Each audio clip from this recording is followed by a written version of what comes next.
Meus irmãos e minhas irmãs, paz e bem. O apóstolo São Tiago, ele já lhes dizia isso algumas vezes na carta, por muitas vezes ele entra em defesa dos pobres e em condenação dos ricos. Hoje é um texto muito forte do apóstolo contra os ricos, contra a riqueza.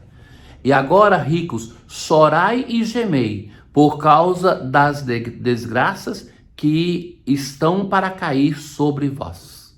Então, o texto é muito duro. Nós sabemos no Evangelho que Jesus teve alguns discípulos que foram ricos. Então, ele chamou Levi, Mateus, que estava cobrando impostos. A tradição vai falar que Madalena era uma mulher rica. Jesus, no Evangelho de Lucas, vai dizer que algumas mulheres sustentavam o ministério dele.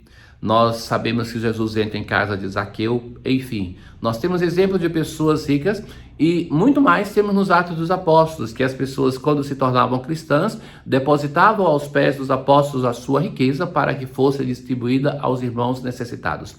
Vejam, meus caros, que o problema da riqueza é que ela tende a ir ocupando na nossa vida o lugar de Deus. A pessoa que é rica quer sempre ter mais e não tem limite para a sua ganância. Então, por esse motivo, a recomendação do apóstolo. Então, ele vai dizer assim, que as traças corroem, a ferrugem vai enferrujar o ouro que vocês têm e a prata, e amontoastes tesouros nos últimos dias. Quais são os erros que eles cometeram? Então, agora ele vai dizer precisamente, o amontoar tesouro, muitas vezes a riqueza que alguém tem não é uma riqueza que seja justa. Alguém vai dizer, não, mas não foi roubada, mas será que não? Por exemplo, o Brasil tem uma política social profundamente injusta. Uma pessoa que se enriquece no Brasil, ela deveria pensar muito que esta riqueza é fruto de uma injustiça institucionalizada, que faz com que algumas pessoas tenham um salário estrondoso ao custo do sofrimento daqueles que não têm o que comer. Mas esse salário parece justo, mas saibam que em muitas nações não existe essa disparidade salarial. Porque alguém pode pensar assim, eu estudei tanto, mas você estudou também porque o próprio Estado colaborou para que você estudasse e com políticas públicas, ainda mesmo que tivesse sido em uma escola particular, mas o Estado que te formou mais do que a outras pessoas é o Estado que te premia depois com um salário exorbitante. Então veja que tem uma lógica de injustiça. O apóstolo se dedica a esses temas que nós não gostamos que se falem, mas que é uma verdade e que o Evangelho deve ter a força de tocar nas nossas feridas e de transformar. Então, escutei o que vai dizer o apóstolo. O que amontoastes as vossas riquezas por qual motivo? O salário dos trabalhadores que ceifaram os vossos campos, que vós deixastes de pagar. Então, o salário que foi negado e que vejam que me permito sempre de dizer algumas comparações. Por exemplo, saibam que o Brasil é um campeão mundial em empregados domésticos, porque em muitas nações não existe mais essa função, porque custa tanto que as pessoas se acostumaram a fazer o próprio dever de casa. Então são muito menos exigentes. Por exemplo, algumas nações já não existe mais nem ferro de passar roupa, porque sendo o próprio dono da casa que vai passar, então as roupas são compradas de modo que não precisam ser passadas. E quantas pessoas de vida de igreja são contra a legalização do trabalho doméstico, porque isso seria um modo de as pessoas se enriquecerem, um modo de as pessoas perderem o trabalho, mas não se apercebe que não ser legalizado é um modo de não estar pagando com justiça para uma pessoa. Então veja que esta perversão social que existe no nosso modo de pensar, o nosso Brasil. Então, depois a segunda coisa, vós viveis luxuosamente na terra. Ou seja, que vai se criando uma mentalidade que, esse dinheiro é meu, então eu posso viajar quanto eu quero, eu posso estar trocando, eu posso acumular roupa, e nunca se apercebe, mas não será que eu posso investir menos no meu prazer, no meu bem-estar e socorrer a minha comunidade, participar da igreja. Então, por exemplo, quantas pessoas não pagam dízimo na sua paróquia? Quantas pessoas não ajudam e não se apercebem que a igreja foi construída com a colaboração de pessoas que fielmente deram o dízimo? E que uma coisa que é gritante é que as comunidades mais pobres são aquelas que têm os seus dizimistas mais fiéis.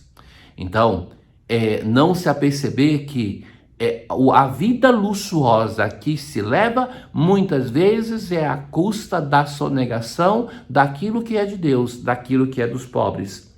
E, por fim, condenastes o justo e o assassinastes. Então, de levar aos tribunais os fracos. E quantas vezes os fracos, quantas vezes a justiça condena não é aquele que deve, mas aquele que é a parte mais enfraquecida na relação. Então, por tudo isso, meus caros, merece um exame de consciência para todos nós. Felizes os humildes, insiste o Salmo 48. Este é o fim do que espera estultamente. Logo seu corpo e seu semblante se desfazem, e entre os mortos fixarão sua morada. Então tiveram a vida aqui maravilhosa, mas vão morrer como qualquer um. Lembram-se que eu já citei algumas vezes que quando um jovem queria entrar no mosteiro na Idade Média, se abriam os túmulos e falava para ele distinguir entre os reis e os mendigos, e ele não conseguia, que era tudo osso, tudo restos de mortos. Então, para dizer, meu filho, então no final somos todos iguais. É uma perda de tempo ficar aqui buscando glórias e riquezas. Deus, porém, me salvará das mãos da morte. Ao morrer, o rico não levará nada consigo, nunca mais e nunca mais verá a luz. E no Evangelho de hoje, Jesus continua um discurso para os discípulos e vai dizer assim: quem vos der de beber um copo de água, porque sois de Cristo, não ficará sem recompensa. Veja, um gesto simples, um copo de água que se faz a qualquer pessoa, mas porque sois de Cristo, porque no discípulo está retratado o Mestre, o Cristo, o Senhor. E se alguém escandalizar, então agora a outra parte. É melhor para ele que coloque uma pedra no moinho e se jogue no mar. Esse é o modo semítico de falar que está na pregação de Jesus. Jesus não está incentivando ao suicídio, mas está falando, usa uma imagem hiperbólica para falar que quem escandaliza, quem é motivo, o que é o escândalo? É desviar o outro do caminho de fé. Então, por isso agora continua essa pregação que tem um tom exagerado e não uma exortação a se mutilar. Se a tua mão te leva a pecar, tira. É melhor entrar no reino dos céus sem uma mão do que com as duas perder a salvação. Se o seu pé te leva a pecar, a mesma coisa, se seu olho te leva a pecar.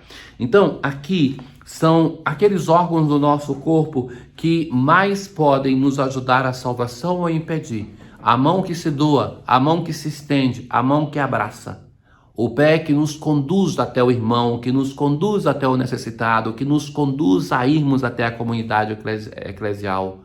O olho que muitas vezes, através do nosso olhar, entra no nosso coração o desejo, desestrutura o nosso ser. Pois todos hão de ser salgados pelo fogo. Então, todos vão ser purificados pelo fogo. Então, o Evangelho termina com uma exortação que diz assim: tende, pois, sal em vós mesmos e vivei em paz uns com os outros. O sal é tido como alimento que não se apodrece, que não perde o seu gosto. Então, que nós precisamos deixar que o Evangelho dê sabor e transforme a nossa vida.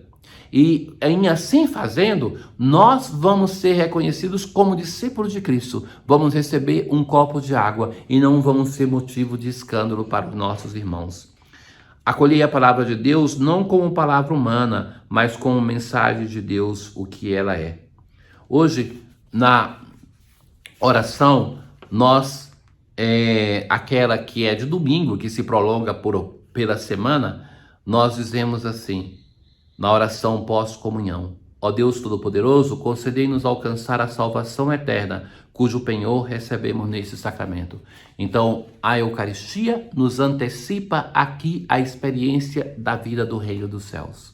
Tenha um bom dia.